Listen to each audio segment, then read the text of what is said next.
What if the BRICS invited European countries to join them? The French President Emmanuel Macron has asked to attend the next BRICS summit. European countries want to join the alliance.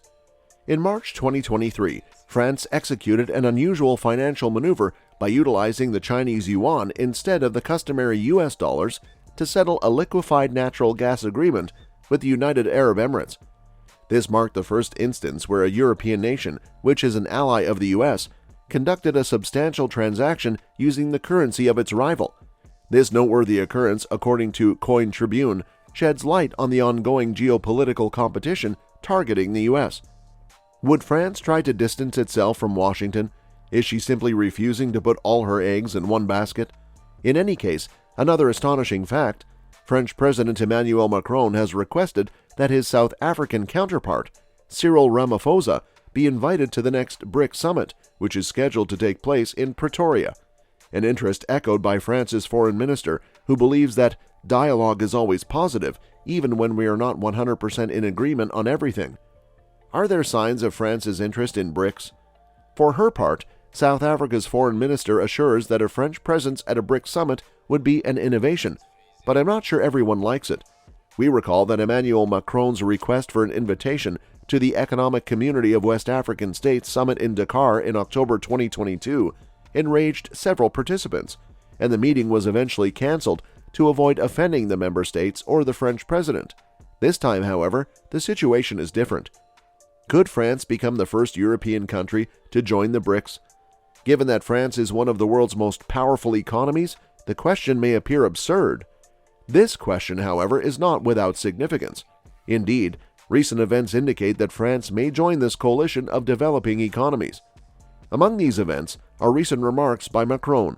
The leader has specifically urged European Union members to resist the old continent's tendency to follow the dynamics dictated by Uncle Sam's country.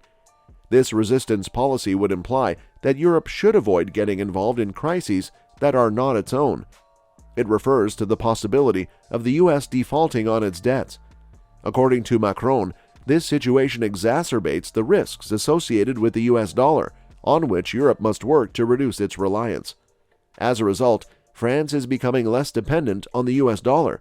As an example, as we previously stated, it paid for a liquefied natural gas contract with China in Chinese yuan rather than dollars in March 2023.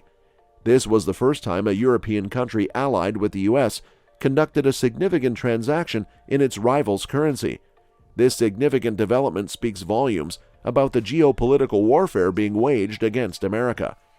In fact, this dynamic may contribute to the dollar's decline occurring sooner than expected, according to Anil Suklai, South Africa's BRICS ambassador. Several European countries are considering following France's lead.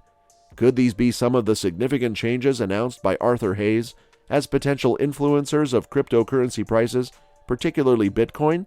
This evolution should be closely monitored. Belarus is positioning itself. Furthermore, Emmanuel Macron urged Europe to resist the temptation of the old continent becoming a branch of the US. However, if the reasons for a French candidacy for the BRICS were solely to combat the country's reliance on the dollar, it would be a failure. Because, as we saw during the meeting of the French and South African foreign ministers, Paris and Pretoria are at odds when it comes to politics. The participation of Emmanuel Macron at the BRICS summit can only be done in full respect of international law, as Paris has already warned, implying in half words that the presence of the French president necessitates the exclusion of Vladimir Putin from the vertex. As a result, France's inclusion in the BRICS remains a pipe dream for the time being.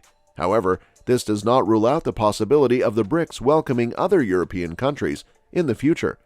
As we know, several states have expressed interest in joining the movement or have even applied for membership in some cases. On the European side, Belarus has already expressed interest in joining the BRICS. Belarusian President Alexander Lukashenko has called for a BRICS economic union, and with Moscow's support, Belarus may be able to join the non-aligned alliance in the future. In the end, what potential implications and shifts in global alliances do you foresee if France or other European countries were to join the BRICS alliance, and how might this impact the geopolitical landscape? That's all for now. Please subscribe to our channel to stay up to date on current events and engage in engaging discussions. If you found this video useful, or if you have any comments or questions, please leave them in the comments section below.